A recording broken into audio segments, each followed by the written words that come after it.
Okay. Welcome back. This is Mike. And this is Tom, and you are listening to Become a Bat, a chronological read-through of Detective Comics and Batman from the beginning. Last episode, we read through Detective Comics number 27, 28, and 29. This week, we are going to be reading through issues 30, 31, and 32 until we get to the beginning of Batman's solo comic. Yes. Which starts after 38. 38. Yeah. Okay. Couple more episodes and we'll be into Batman's solo book. Yes. In the previous issue, Batman had fought Dr. Death. Don't you mean last time on Become a Bat? Last time on Become a Bat, Batman fought Dr. Death, and he watched him burn alive. Apparently, he survived. Yeah. So we're going to find out how he survived. Are we? Or did he actually survive? He did. Yeah, I know he did. But we don't find out how. I think that's going to be something we're going to deal with. You do. He tells you how. He does? Yeah, he tells us exactly how he survived. Okay. You're going to get to that because I forgot that detail. So let's start with the beginning. Detective Comics number 30, The Return of Dr. Death. The issues for August 1939, art by Bob Kane and Sheldon Moldoff, written by Gardner Fox. Can I read this little intro part right here? Yes. In the strange lives of those denizens of the hidden world of crime, the Batman, winged figure of vengeance, has become a menace. ... How's Batman a menace? How is Spider-Man a menace? Because Jonah Jameson says he is. Yeah. So he's clearly gained a reputation. Yeah. All right. So it starts with a small recap from the previous issue where Batman watches Dr. Death burn alive. Later on, it's about a week later, Bruce is reading the newspaper and he sees this weird message that says, "Strange death overcomes victim of queer disease, turns purple, doctor's baffled." Bruce thinks this is Dr. Death who's behind it, and he's not dead after all. So Bruce goes to the house of the widow of the guy who died, and she says that her husband got a threatening letter from Dr. Death. The widow tells Bruce they didn't have any money. They lost it all in the Great Depression, yeah, they were just pretty much coming off of it. Yeah.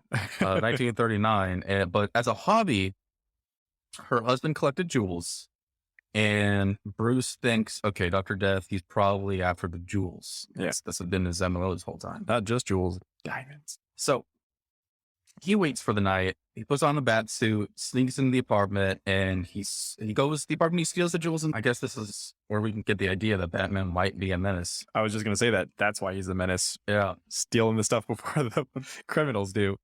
So meanwhile, we see Dr. Death. He is in fact alive, and his face is all bandaged up, but he somehow managed to sneak in a cigarette through the bandages, as one would.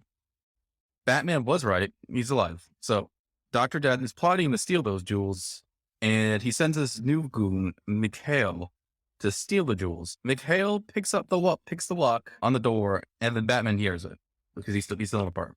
By the way, it said that Mikhail, whatever, is a Cossack. I had no idea what Cossack was. I had to look it up. Apparently, it's somebody of like Russian descent. And they said Jabba was a Cossack too. What kind of name is Jabba for a Russian person? Yeah, well, I think Jabba was from India. That's what I thought, but I think that he's using the word Cossack as like foreigner. Just generic foreigner. Yeah, just kind of goony foreigner. Bob Kane, how dare you? Yeah. Mikhail he might be Russian, but he didn't appear to be Russian. He might have been Middle Eastern. I think he was wearing a fez. It's a good question. Let me take a look at the issue. Should have paid attention to this. Yeah, he was. Yeah. He could be Moroccan or something. Could be Moroccan. It was a pretty common trope to take anything that seemed foreign and mysterious and put it on it. Not put a fez on it, make them like a goon. Yeah. Anyway, so Mikhail breaks into the house. He picks the lock, breaks in the house, and then Batman hears this and he hides behind a curtain. And then Mikhail, he walks in and he sees that the safe's already open. The jewels are on display. The widow wakes up and she faints like this. Oh my God. She walks into the room and sees him. Yes. And Batman's, oh shit. Yeah. If I don't do something and intervene, he's going to beat the crap out of / maybe kill this old lady. Yeah. So Mikhail pulls out the gun and he goes to shoot her, and then Batman jumps him And Oh, he doesn't jump him. What'd you read? right. You said he bomb rushes him. He bum rushes him. Okay, yeah, he did bum rush him. Yeah, he did. Yeah, Mikhail doesn't see this. Like he had no idea Batman's even in there, so he's still baffled. And he gets knocked out. Mm-hmm. The widow faints. So Batman puts her in bed, all nice and snug, and then he casually throws Mikhail out the window. It's like a second story window. So Yeah, still, it doesn't kill him, but I like that though. He like throws him out the window, and then he's got the diamonds in his hands, and he's like, might as well throw this out there too. yeah, it's a very weird plan. Yeah, it is. He's got to have a lot of faith and that he's going to make sure that he knows what happens to Jules. Batman's full of self-confidence. So his plan is basically just to see where Mikhail goes with the diamonds. And Mikhail first goes to a pawn shop. Mm-hmm. Batman just watches him at the pawn shop. And then he leaves the pawn shop. And then Mikhail goes to an apartment building where Batman follows him to the apartment. Yeah. Batman sneaks into the apartment and Mikhail, it turns out it's Mikhail's apartment, right? Yeah. And then I think he was thinking that he'd be going to Dr. Death's place instead of just going home. yeah, even Batman's not quite sure what sequence of events is happening. He's just following, seeing what's going on. Mm-hmm. So anyways, he gets in the apartment and then he sees Mikhail is sleeping in the bed and he figures, okay, Mikhail probably thinks I'm going to be behind him. So he throws the choking gas. Yep. This is going to be a thing Batman does a lot, is he just, Gases people. when in doubt, throw the choking gas. Yeah. It can't be pleasant, but it doesn't last very long and people don't really seem to, like, they wake up and they're fine. Yeah. So Depends it's how not big or how universal. small they are. I think, yeah, it's really the only tool he has at his disposal right now. So he's just, oh shit, throw the gas. Yeah. Yeah. He will get better tools. So this whole sequence of events leads up to just this, so far, the craziest kill that Batman's done in his short career thus far. Mm-hmm. So Mikhail's knocked out and Batman is looking through his drawers, not his pants. He's looking through his shelf, the drawers, looking for some papers, diamonds, anything, find some evidence. And then Mikhail wakes up and he's got a gun and he goes to shoot. Batman jumps out of the window and he's got a rope prepared. Just hanging there. Yeah, just hanging there. And so he catches onto the rope and then Mikhail sticks his head out to find where Batman went. And then Mikhail, eventually he turns his head and he sees Batman and Batman's coming in swooping with his feet. Yeah. And just crack, snaps his neck with his feet. Just like one swoop kick. Yeah. Just sickeningly stabs his neck. Yes. He must have premeditated that, by the way, because he left the rope there. So he was like thinking all along, he might wake up when I throw this gas. So I better put a rope there. So in case he does, I can swing out of the window and swing back and kick him in the neck. It might be something he thought, yeah, this might happen. It happened and it worked masterfully. Is that entrapment? I don't know. It's definitely dark. And then Batman says, first Jabba, now you. And yet Dr. Death lives on. He's probably just mad that when he had that cool one-liner at the end of the last issue, it wasn't true. Yeah. It's like, you had that glorious death for nothing. Yeah. So then Batman finds a phone booth. And it's got one of those old-timey phones on it where you put the cup to your ear and you speak into the base of the phone. Mm-hmm. And he calls the cops and tells them where the diamonds got fenced. And it's a pawn shop by a man named Ivan Hurd. Batman jumps into the pawn shop to find Hurd, who he looks like this old-timey poker player. He does. Or like the dealer. Yeah. He's got that like Western-looking outfit. But he's an old guy. And then he's just sitting at a table, just looking at the diamonds, admiring them, playing with them. I'm thinking in the previous issue where Dr. Death is just sitting at a table and he's like playing solitaire. Yeah. Maybe it's just a low quality. He was messing with diamonds. I don't know. Batman asks him who requested the diamonds to be sent to him. And Hurd, he throws a table at Batman. He reaches over, throws it at him. And he runs away. And then Batman catches him with the lasso. And the force of the lasso knocks the wig off of Hurd.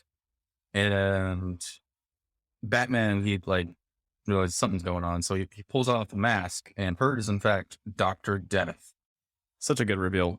And he's got a very ugly face now. It's all burned up.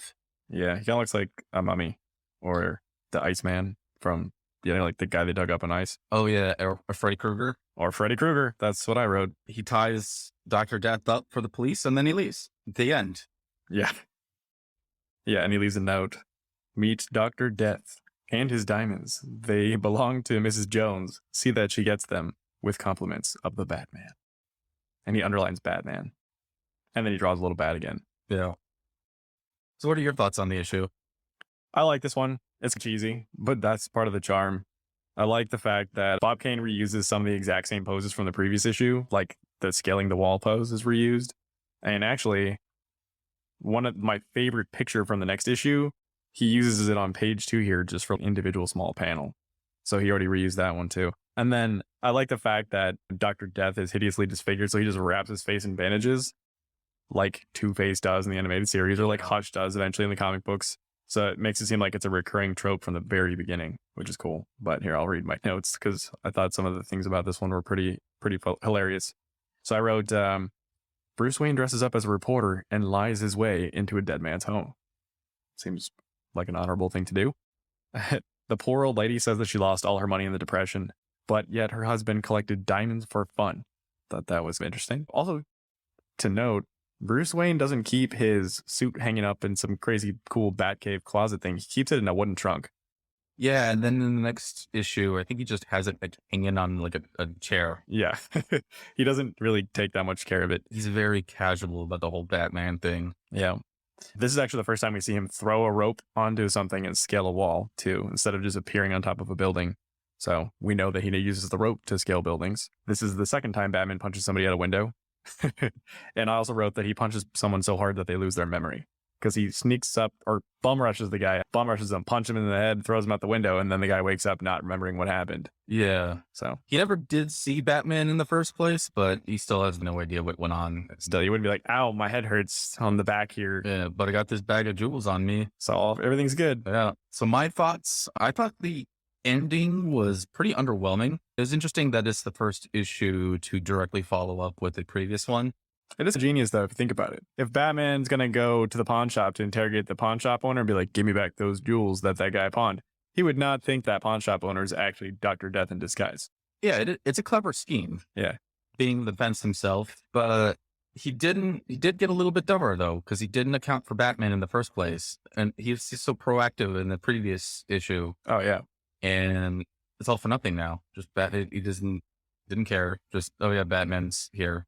Maybe he just thought his disguise was good enough to the full Batman, and you don't have to worry about eliminating him first. Yeah, it doesn't seem like he actually wants to kill Batman. It seems like he's scared shitless of Batman right now. Yeah. And Batman just straight up kills the guy. He killed McHale. Yeah, he tried to kill McHale. Like, Dr. Death, he just ties him up and just leaves the police to go get at him. Yeah. Which you don't even see a struggle. It's just after he lasted him, was like, that's that. Notorious fiery death for not Dr. this Death. time. Just probably died of old age and in jail cell. Yeah. What was your panel of the issue? Real quick, before I tell you what my panel is, I'm still counting every time Batman is silhouetted by the full moon. Happens 5 times in this issue. So it's happened quite a bit already. I'm going to keep track of it every time we read a new issue, because how many days in a row can there be a full moon? Yeah. Come on. But I know it's just a creative thing. This was a week after, so maybe in this world, the moon comes back after a week. Yeah, like time passes more quickly, like Breath of the Wild. Exactly. My favorite panel is actually a panel that's in the previous issue, and it's on the cover of the previous issue, and it's reused here and in the next issue.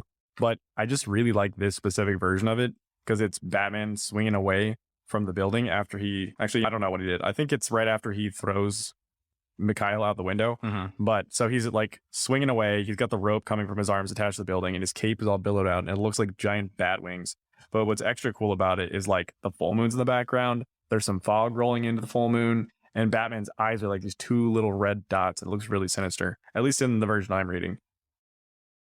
My favorite panel is a lot simpler, and it's sillier too. It's just Batman hiding behind the curtain in the apartment. A little bit of him sticking out, and you just peering over.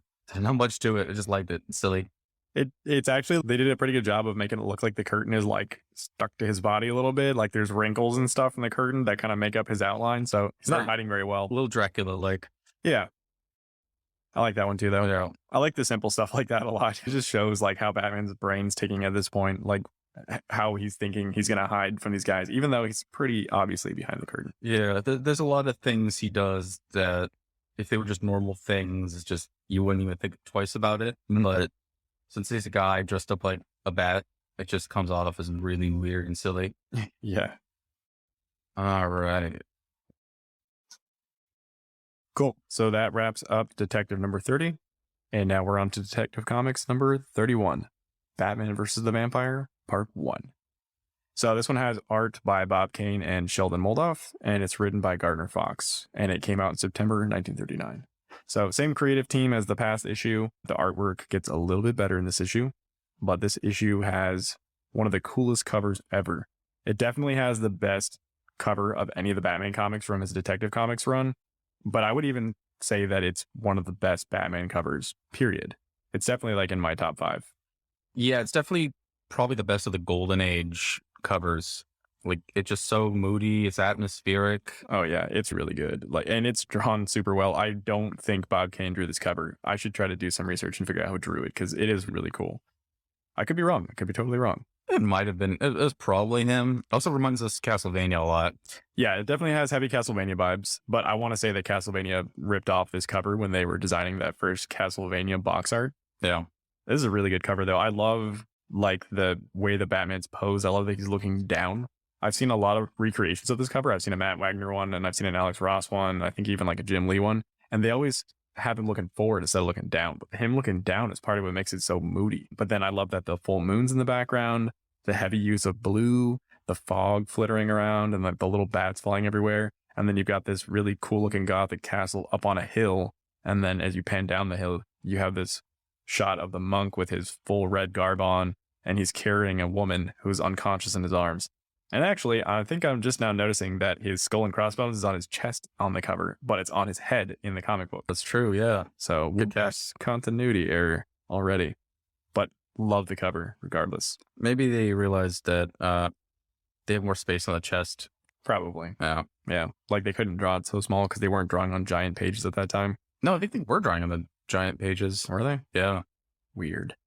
Probably just an oversight. They probably drew the cover way before they drew the comic book, or a couple weeks, couple days. Yeah. And then they changed the design. But anyways, there's a little blurb on the front too that says, "Powerful and awesome, the mysterious Batman again appears to oppose the evil forces of a terrifying master of crime known as the Monk." I'm bummed that the Monk wasn't the villain in any of the Batman movie serials because he would have been such a cool villain, but instead they just went for a generic Asian guy. Yeah, those serials were really racist and disappointing. They're fun for what they are, but they're definitely problematic. Yeah. Man, what a missed opportunity. They could have had the Monk. They could have had the Joker. They just went with, like, basically Fu Manchu. Anyways, let's get into the synopsis here. So, Batman is seen on a rooftop, and he spots something. He sees a woman approaching a man. She tells the man that she was sent by the Master Monk. The man shouts for help, and then is suddenly lifted into the air by Batman's rope. He puts the guy on a telephone pole for his own safety, and then jumps back down to see the woman. Batman is shocked. It's his own fiancée, Julie Madison. She's under some kind of a trance. He shakes her out of it, and she's all confused. Batman then drives her home. But Julie is confused and doesn't know why Batman knows who she is or where she lives. The very next day, Julie tells Bruce about the weird night that she had. Bruce tells her that she should see a doctor. The doctor thinks that she was a victim of a master hypnotist and then prescribes an ocean voyage. He suggests that they go to Hungary, the land of history and werewolves. Normal doctor thing to say. Yeah, it's a very specific prescription. Yeah, he also says you should go to Paris or Hungary, the land of werewolves. What? Why? Whatever. Also, I'm also remembering this isn't the best time to go visit Europe. Yeah, probably not. World War II is about to break out. Bruce buys her a ticket to Hungary and sees her off. He thinks it's weird, but goes with it anyways. Bruce goes back to his mansion and suits up, and that's when we see the 2 new additions to Batman's repertoire. The Bat Gyro, not the Batcopter or Batplane, the Bat Gyro, and the Batarang, soon to be Batarang. He flies out, and this freaks the hell out of everybody in town because his bat gyro looks like a giant bat, like an actual anatomically correct. They all think they're being attacked by one guy thinks he's being attacked by Martians, which would be the second reference to Worlds. Mm-hmm. Batman flies over the ocean and finds the boat. He hovers over the boat and climbs down the rope ladder where he finds Julie. She tells Batman why she's there in the first place, but then suddenly the monk appears. He basically looks like a KKK member, except he's dressed in all red, and he has these long, almost claw-like fingers, and he's trying to hypnotize Batman. Batman notes that it's harder for him to move, and uses all of his will to throw his batarang, which the monk then dodges, but as he dodges it, he loses control and concentration, which frees Batman from the spell. Batman jumps onto the rope ladder hanging from the bat gyro and escapes. He follows the boat back to Paris. Batman leaps from rooftop to rooftop, looking in windows until he finds Julie. He eventually finds her sleeping in a bed, scales the building, and enters through the window, where he's ambushed by a gorilla. Yeah, this is giant. It looks more like an orangutan than a gorilla. We were saying in a previous take that probably didn't know what a gorilla looked like, and he just had reference material for a orangutan, so he just drew a giant orangutan. I wouldn't doubt if he had some reference picture that was like, look, a gorilla in their natural habitat, and it was a picture of an orangutan or something. Yeah. This was also a few years after King Kong, so yeah, we don't know if they got to see it, and I'm sure that everybody saw King Kong. Yeah. Like, it was a huge sensation. But they couldn't just go out and Blockbuster and rent it back then, so they had to go by the memory. It's true. Yeah, it's true. That's part of what gives these old comics their charm. Yeah. Batman dodges and falls into a room where he's caught in a net. Yes, the monk just has a room with an open doorway and a giant net in there. The monk is sitting on a throne and lifts Batman up using a lever and then attempts to drop him down into a pit full of snakes like Indiana Jones. Batman throws his batarang to stop the lever, and on its return, it hits the glass chandelier, shattering it. Batman then grabs his batarang as it returns to his hand, as well as a piece of falling glass, which he then uses to cut himself free before he falls into the pit of snakes. Batman chases the monk, and then a cage drops over him. The monk tells Batman that he's sending Julie to his castle in Hungary to feed her to the werewolves, and then lowers the gorilla into the cage. The gorilla is suddenly twice as big as it was earlier. No big deal though, because Batman just grabs the rope that the gorilla came in on and climbs away, unscathed. A guard tries to shoot Batman as he's getting away, but he hits him with the batarang and then climbs into his bat gyro. Soon he spots the car that Julie's in and throws a gas pellet into the car with Julie inside and pulls her out right before the car hurtles into a tree and just gets wrecked. And that's about it. And then they take off and fly to Hungary, which is the end of part 1. So, end of part 1. What'd you think about it? I think this one's really good, but it's leading into even better stuff.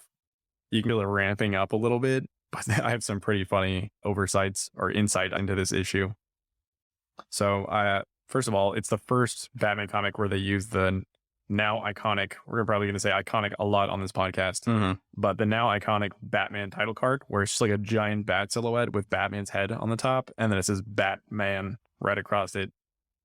They don't use it in the next couple issues, but it becomes basically like the logo or like the title card for Batman covers for 10 plus years.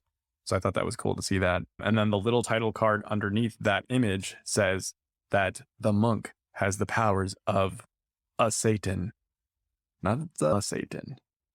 So that was pretty funny. This is the first time Julie Madison, Batman's fiance, and she is immediately hypnotized and kidnapped, just proving that she's a damsel in distress.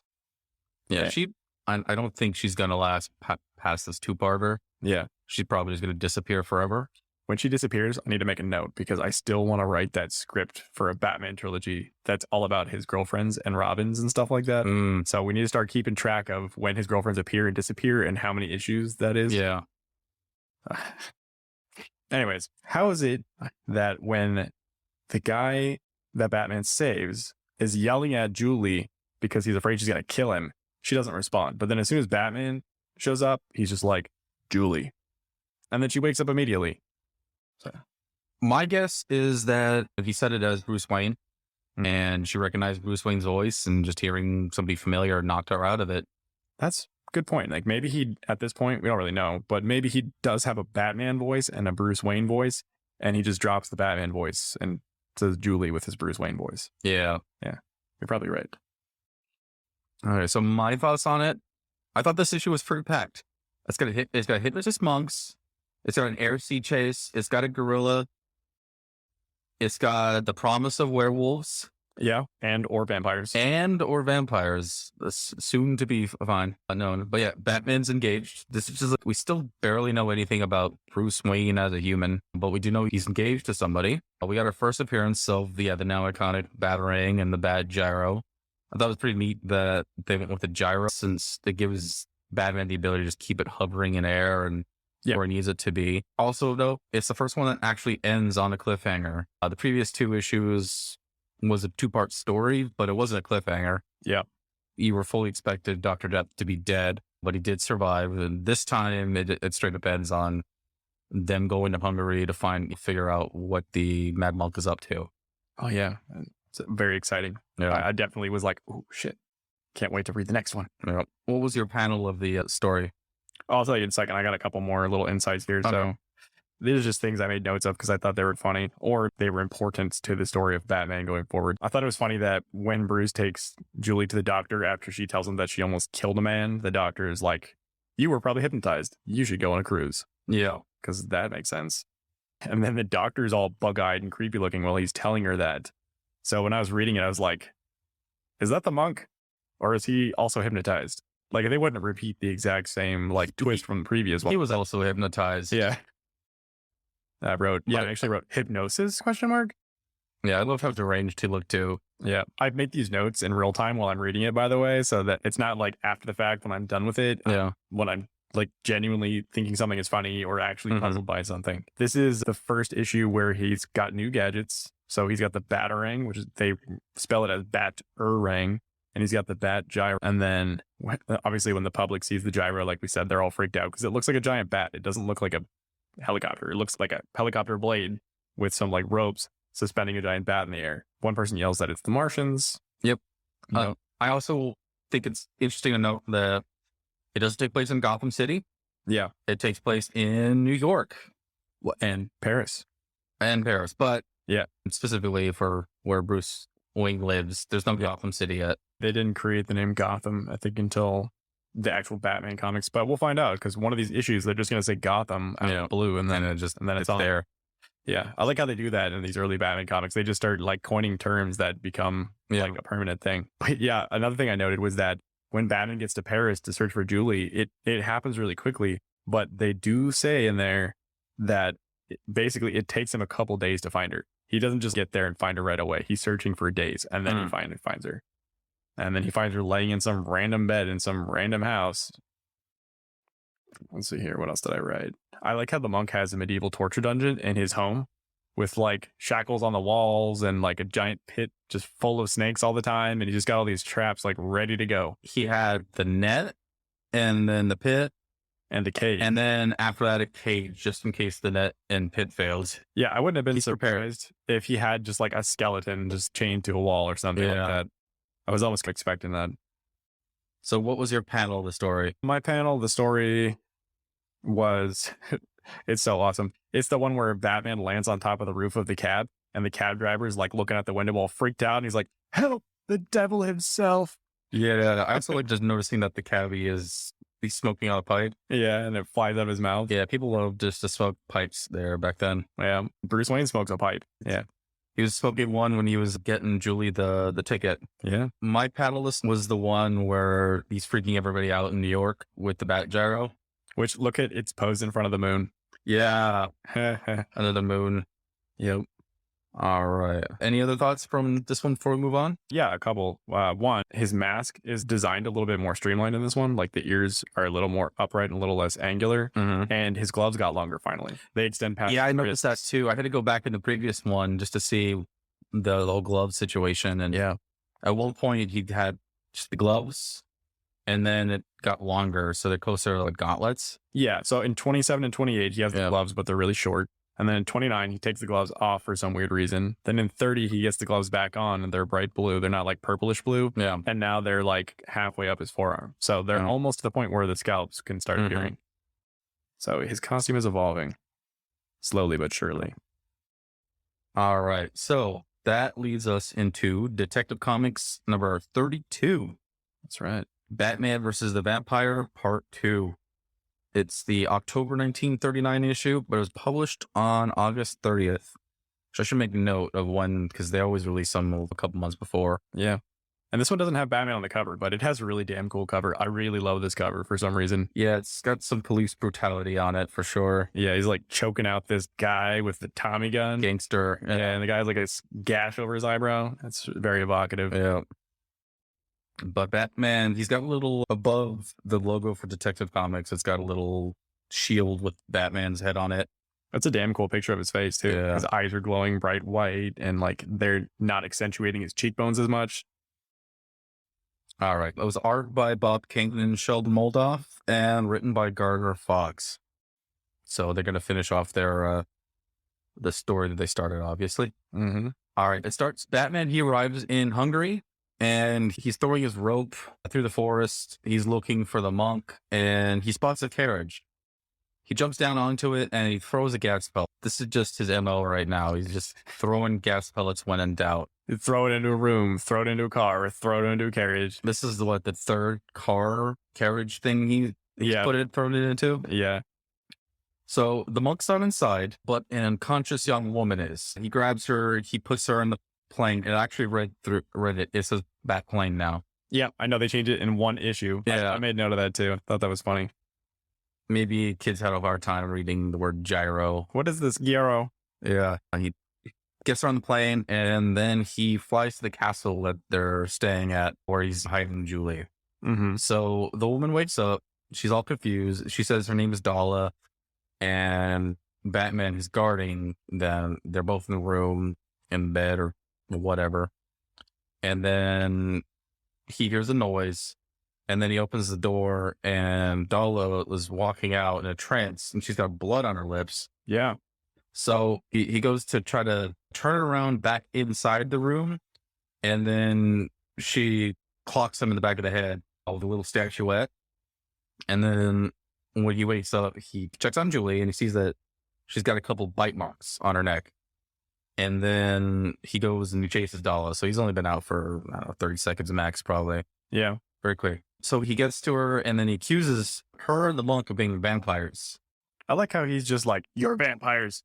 He's not like, vampires aren't real. What's going on? Yeah. No, you're vampires. Yeah, it's a shift between being like a gritty crime, or just jewel thieves, and now we're into gothic horror full on. Yeah, I love it. I like that it's still like pulp noir, but it's now like gothic horror pulp noir. Yeah. It's the best. So Dala says that the monk put her up to it. She's afraid of him and she wants Batman to kill him. So Batman's really not convinced. Like I didn't get the impression that he's convinced, but he asks where the monk's hiding and then they get in the plane and they go fly to the monk. So as they're flying, the plane, gets caught in a magical net. And then Dala is like, haha, I've been working for him the whole time. So the plane lands and then the monk hypnotizes Batman and then makes him walk over to the castle where there's a wolf den, the werewolf den. Of course. And then the monk, from where they are, he hypnotizes Julie and says he's like using all his might. Julie is, I don't know, however many miles away, but she comes to the castle, she's hypnotized.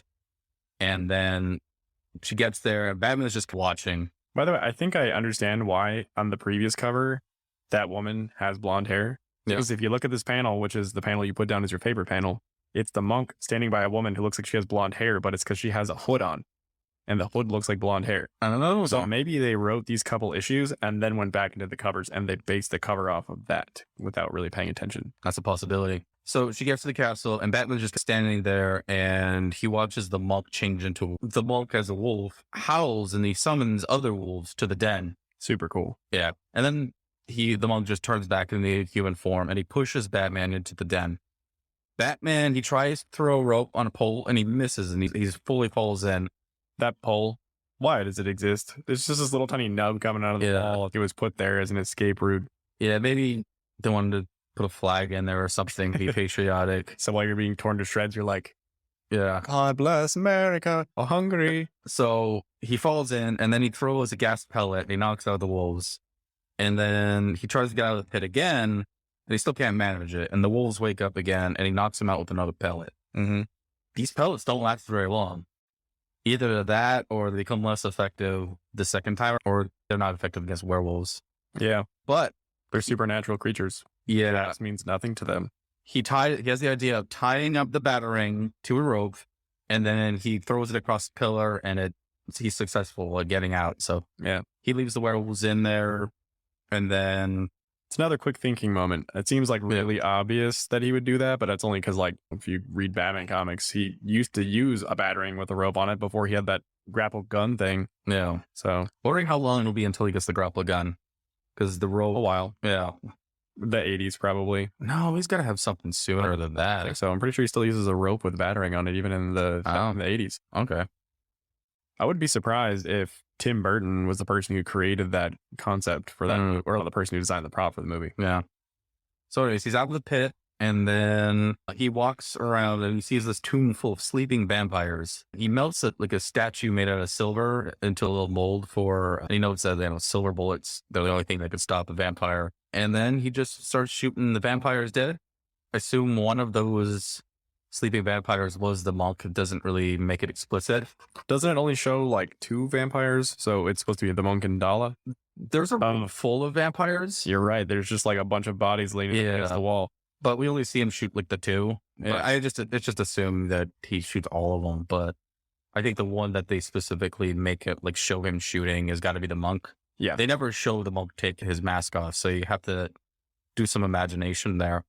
Yeah, it's weird because the body that's in the coffin that he shoots, that it does the close up on, he's wearing like a tuxedo. He's almost dressed like Dracula. Yeah. And then when he shoots him, his face starts to look like Dr. Death's face in the previous issue. It's brown and shriveled and mummy-like. Yeah. So maybe we're supposed to assume that it's like in some vampire movies, like when the vampire dies, they just, all their life that they've been living for like hundreds of years just gets sucked away from them. Maybe. And that's why he had to wear the hood. Yeah. So then after he shoots all the vampires, Julie breaks free from the spell and then they fly home. She takes Batman. They fly home. She hates him. They embrace. She looks like she's going to make out with his Yeah. Maybe she's like, can't. I'm engaged. as far as we know. What are your thoughts on the issue? It's a good issue. I really like this one because obviously, like, I'm a big Batman fan, but I'm also big, like, 1940s, 1930s horror movie fan. So this, like, marries the two of them perfectly. Mm-hmm. And I love the monk. He's such a good villain. He's got such a great design. And it's ambiguous as to whether he's a vampire or a werewolf, but I think they more refer to him as a werewolf in the previous issue and a vampire in this issue. And then I know with the retelling of the story that Matt Wagner did, they just call him a vampire. They completely nix the whole werewolf thing, which is fine. Because in some aspects, also werewolves, vampires turn into wolves. Yes, depending on the mythology, yeah, vampires can turn into wolves and take the forms of bats and all that kind of stuff. And they get the silver bullets. Yep, still works. Yeah. So I'm just going to assume he's a vampire. Yeah. But it's funny because in the first appearance, he's got those hairy hands. And then when you see him later, the hairy hands are gone. Yeah. And also, I just thought it was funny how, like, convenient it is that Batman just has this bullet mold laying around. Did he bring it with him? Did he find it? Did he make it? I want to know. He started this night not knowing he'd be fighting werewolves and vampires. Yeah. Yeah. Any other thoughts? Yeah. First of all, things just appear out of the blue in this issue. Like, he has the bullet mold and all of a sudden he has a gun, but he didn't have the gun holster on him. He has the gun holster on him in the cover for the next issue, but he didn't have a gun holster here. So, like, where he might have taken the gun from the area. He did shoot. There was that one guard who shot at him in the previous issue. That's true, but so you got to assume maybe there's guns sitting around. People just have guns laying around. Yeah, the molds. I don't think they would have a mold ready. Probably not. But I could see him procuring it on site. I like that it shows him making the bullet at least. I think that's cool. Like, it shows him find the silver statue. And then he finds a candle, and then he uses the candle to melt the silver down, exactly like how Van Helsing makes silver bullets in one of the Hammer Dracula movies. So there's some cool, like, throwbacks in here to, like, the Universal monster movies and stuff like that. Some old Dracula and some old Frankenstein stuff. They were big at the time, so I'm sure they just went after what, was hot, what they were watching, what they were interested in, and did that. So my thoughts, I thought the monk's plan was convoluted. A little bit. Yeah, I don't know why he needed to target a random woman in New York and then lure her all the way to Hungary. I have a theory for that actually, because recurring motif in the Dracula adaptations, and like specifically like in the Gary Oldman, Bram Stoker's Dracula, Mm-hmm. is that Dracula is going after this woman who looks like the spitting image of his true love, right? Mm-hmm. Yeah. And Dala and Julie look like they could be the same person. They have like very similar facial features, same color hair, almost the same hairdo and everything. So at first I was like, wait a sec, is this what's going on? Or is this Julie, but she's like hypnotized to have a different name? So that maybe that has something to do with it, and they just forgot to include that in the story somewhere. I So considered it seems really random. I considered that, but I think it might be a case of Buck can't only be able to draw one type of woman. You're probably right about that. And then if it was Dala looking similar to Julie, why wouldn't he just have Dala do it? She's already totally into him and a vampire as well. That monk, he like when he's hypnotizing people, at first he's like sticking his hands out in front of him, just like straight out like the Frankenstein monster. Mm-hmm. But then he starts doing this thing with his two fingers, like he's throwing up the peace sign, and that's how he was like hypnotizing people. I just like that they actually give him like hand signals that he uses to do his hypnosis. He doesn't just like stare at you. He like throws his hands up and does some weird shit. Yeah. But again, like I said earlier, I do like how this kind of marks where we see how Batman is just very versatile as a character. Mm-hmm. 2 issues ago, he's fighting jewel thieves, and now he's in a totally different country. He's fighting werewolves. He's fighting vampires. He's flying planes. Yeah. He's a jack of all trades. It does make him more of like a pulp hero and not just a detective who fights crime. Yeah. He's like traveling the world. So I like that about him a lot too. What was your favorite panel of the story? My favorite, that's kind of hard to say. Like there's a lot of really cool panels in this issue. It's just a really good issue in general. But my favorite image, my favorite single image from the issue is actually the splash page. And it's that picture where Batman is standing there. He's got his legs spread apart and he's throwing his cape up over his mouth as if he's Dracula. So you can't really see his mouth. All you can see is like his eyes. And his ears in that picture look very like devil hornish. They're like curved. They're like wider apart. Yeah. It's a really cool image that also gets reused a lot in these early comics. So mine is the panel where the monk commands Batman to go to the wolf den in the castle. Mm-hmm. And there's just that long winding road towards the castle. And you got the night smoke, as it were, the full moon, another full moon. It's very Castlevania. Yeah, it's like that previous cover, but light. Like they sort of like take that image and scale it down and fit it into the comic. I also thought it was worth noting that this came out less than 50 years after Dracula got published. Yeah. That's insane. That was a really big book too. Like it was one of those books that everybody read. And it also like basically built up the public consciousness's idea of what it would look like if you were in Hungary or Romania or someplace like that. Because most people had never been there. They just relied on the description from that book. And actually the description in that book that describes that countryside was written solely based off of a travel brochure with no firsthand experience of having been there. Wow. Yeah. So, all right. Any fun thoughts on these issues in general? Yeah, actually, I really like Batman fighting the monk. I think they probably should have done a little bit more of that kind of stuff. Mm-hmm. I think it's really cool when Batman fights more like fantasy villains or like horror villains. He works really well in that like realm of horror. It bums me out that there's not a lot more of that. Like we do get to see him fighting mad scientists and stuff. Yeah. And the Joker is very horrifying, but he never goes back until we get Man-Bat introduced. He never goes back to fighting creatures, like actual monsters. Yeah. I mean, they'll even go out and fight aliens like off-world or even in Gotham at some points, I'm sure. Yeah, it gets really goofy for a while, for a whole era, and he does fight more stuff like that, but it doesn't take itself so dark and dour and serious like it does here. If we want to see more of that, I did order Matt Wagner's Batman the Mad Monk trade paperback. So I have that coming. So maybe we can read through that and do a episode all on that whole miniseries. That would be cool. I would definitely be down to do that. All right. So that does it for this episode. Next episode, which ones are we going to cover? So next episode, we'll be reading Detective number 33, 34, and 35. So we'll be covering the origin of Batman. So the death of Bruce Wayne's parents and all that. And then that next episode after that will actually be the last episode that's solely Detective Comics, because then from there we can start doing Batman and Detective Comics, because we'll have reached the introduction of Robin in 38. Excellent. Yes, that'll normalize things. It'll be our final episode with 3 issues, and we'll just have our normal, hopefully our normal runtime, just 1 issue Detective and 1 issue of Batman. Yeah, it'll be really cool to see, especially because at that point they're going to be published during the same month or like right after each other, to see if they correlate at all or if they're completely unrelated stories. Yeah. All right. Well, that does it for this episode. And that's that. Join us for the next. That exit sucks. You can say until next time, or I like that. You want to do it? yeah, I was going to say, did they used to say something like that on like old radio shows? What would they say to close out an episode of the old radio shows? I think they would tell you to buy a specific brand of soap. They would say like, don't forget, kids, tune in next week. Same time, same place. Yeah, I wanted to avoid same bat time, same bat channel, since I'm pretty sure every Batman podcast does that. Yeah. So until next time, this is Become a Bat. Peace.